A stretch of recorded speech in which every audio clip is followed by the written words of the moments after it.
Hey, Emily, how's it going? Good. What's up with you? I saw your tweet about getting into trouble with the cops. Just thought I'd check in with you.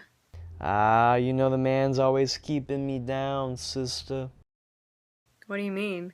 Oh, nothing. It's a reference from the past. How are things over at good old Falmouth Academy? Life is still going on over there without you, believe it or not. But we miss you, Daniel. What's it like at a public school anyway? Are you in a gang now? Yeah, a gang of preppy stoners, pretty much. Are you still thinking about college and everything? I never thought of college. That was just my parents who assumed I was going. I hate school. The cool thing about public school, though, is that you can skip and nobody cares. Really? They don't even care? That sounds kind of depressing. I'm glad I'm where I am. Falmouth isn't for everybody, though. I mean, come on, 3 hours of homework every night? Yeah, I know. But I hate hearing that you're not doing well. Who said that? I'm doing great. Well, what do you plan on doing with your life? I don't know. Maybe rap? But I'm doing fine. Okay. Are you, still playing field hockey? Yeah, you still playing basketball? Nah. I made the team, but I didn't have a good feeling about the coach. Oh.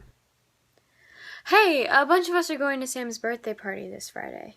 It's at his house. His parents are spending crazy money on it.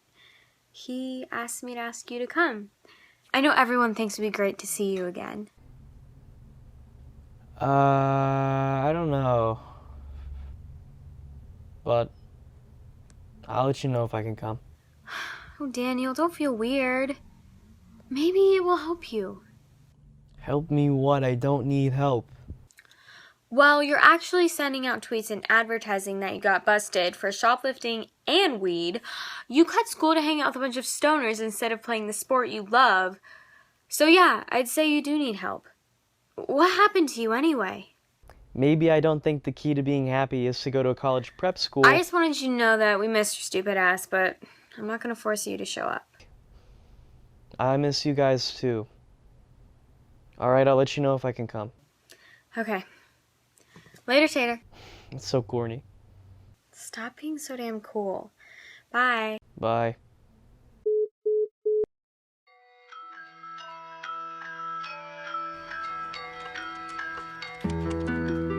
Life, the universe. What's the big deal? Such an inferior system. Everything eating each other to stay alive. What, we couldn't have a continuous power source? We're all just made out of food. Time for a snack, something's gonna have to die.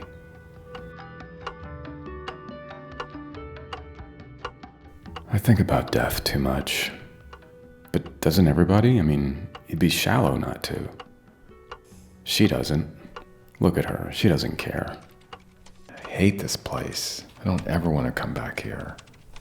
Hon, we need a large white cake and white icing. Mom, come on. Honey, we need a cake. We're having a party. There's no party, Mom. Besides, we're in the business office of the cemetery. So there's that, too. Well, you could have told me. We were just outside 15 minutes ago picking out a burial plot. I thought that would be memorable, and party enough, you'd think.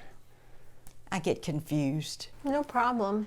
I'll go get the paperwork and then you can make the down payment. Yeah, and what's with the clock? It's like a joke? It's like a laugh riot.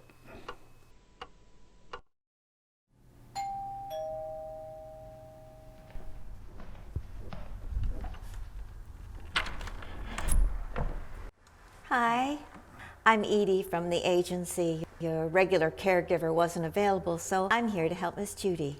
Oh, thanks for coming. Come on in. I'm Marty. My mom is sleeping. She's only been sleeping for about 45 minutes. Yeah, just have a seat. Do you want something to drink or?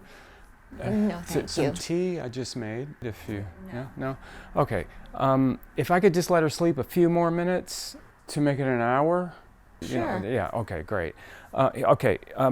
Here's the plan. I am going to drop my son off at a party. He's got a way back. I want to pick him up, but if I could go somewhere after that, relax for a little while, I'll come right back and you can leave. It'll be quick and easy for you. Okay, but if you need a break, I completely understand, and I'm okay with staying a while. Well, I'd have to find something to do. I had a coffee date, but she canceled, so I could go to the gym, I guess. She canceled at the last minute? About an hour ago. It was somebody from a dating site. We were chatting, and I told her that I take care of my mom, and she wanted somebody who has more time for her. I've heard this before. It's fine. That's fair. Well, I'm dating online right now, and I would never have canceled on you at the last minute. It's okay. I appreciated the honesty. I don't really care anyway. I mean, look, my situation here, not so conducive for a relationship, I guess. Sounds like you're just giving up. Well, I mean, people say, what do you want to do, die alone? Well, I've entertained that thought, and it doesn't seem so bad. I mean, maybe I'll just flop over from a heart attack here in the condo, or have a brain aneurysm and my face will fall into my cereal bowl. What makes you think you're so special? What do you mean? Why are you so lucky that you get to die before you even hit the floor? You're probably going to go out like the rest of us over a 10-year period from something that takes you slowly. That's when you'll wish you had somebody to be with you. I'm called to take care of old couples sometimes, and even when they don't get along, bickering and so forth, they still take care of each other. That loyalty is everything. Yeah? It's beyond romance. It's a close bond with a spiritual travel buddy. Oh, I'm sorry if that sounds corny, but that's what I want. I guess you just have to find somebody who's right for you, and as you get older, it doesn't get any easier, and plus, we all look like hell, you know. I mean, by we, I mean us over 50, which, I mean, I don't mean you. I mean, really, I think you're beautiful. I mean,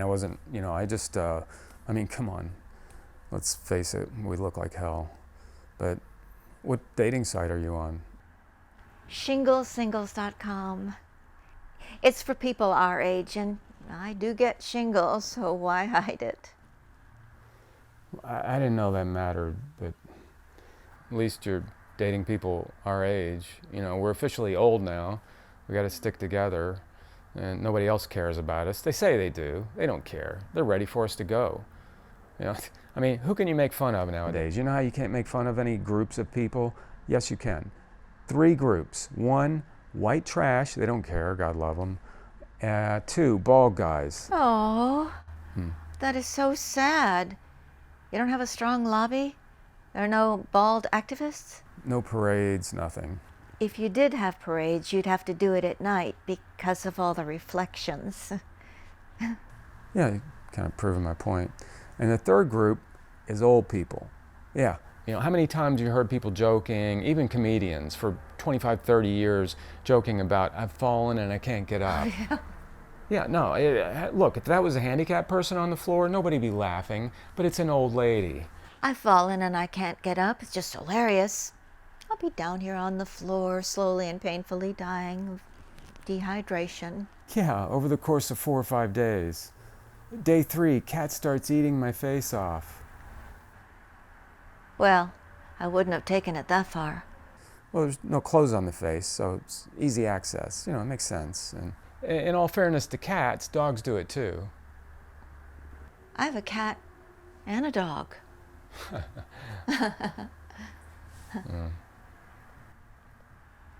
Yeah, well, go wake up my mom now.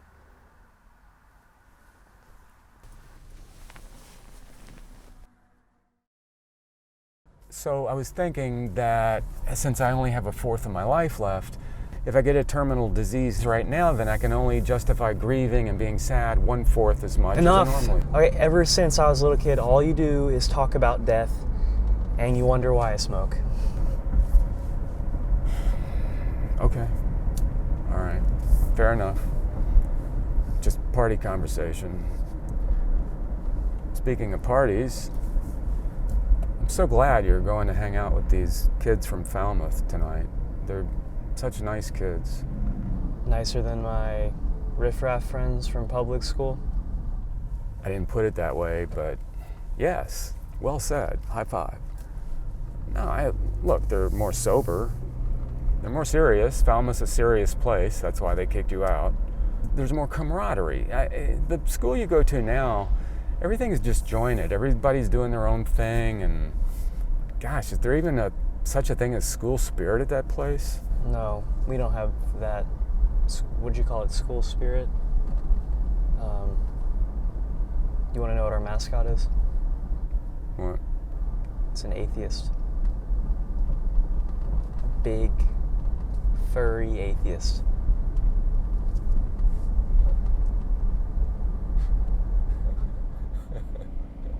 Well, our mascot was a bulldog, and I'm pretty sure he didn't believe in God either.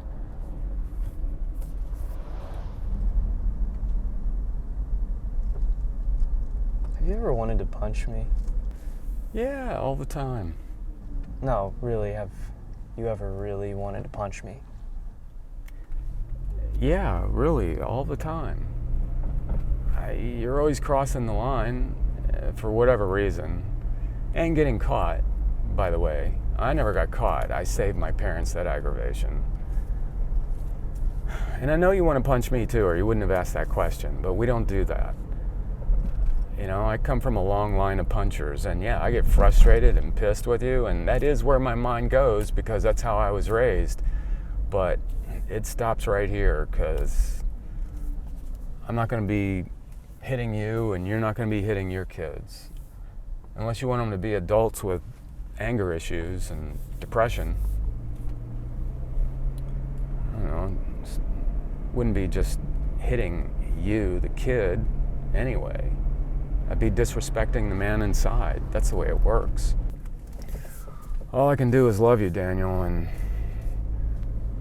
wish you the best.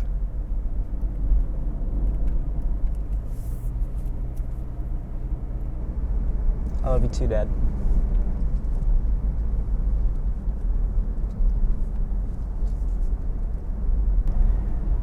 All right, here's this hovel. I'm gonna let you out here in the front. I don't feel like going around to that guard gate. Okay, thanks.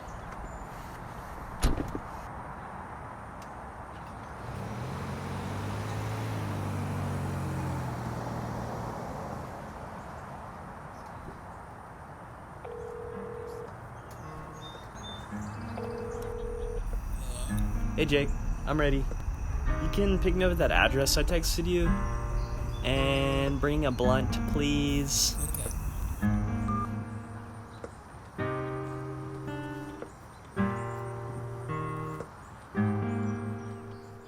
Parents know better than anyone. The human animal takes a long time to mature.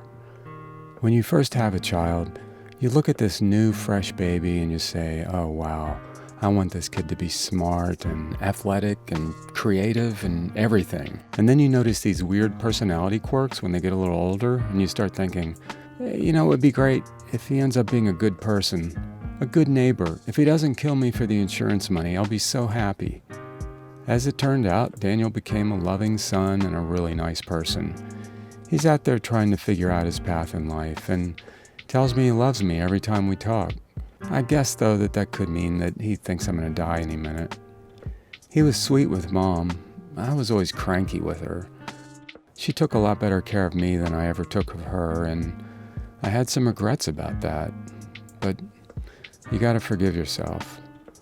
I was so sad to lose her, and after 8 years, it was strange to have my life back. It took some getting used to. That experience made it very clear that we not only take a long time to grow up and be independent, but before you know it, we're a child again.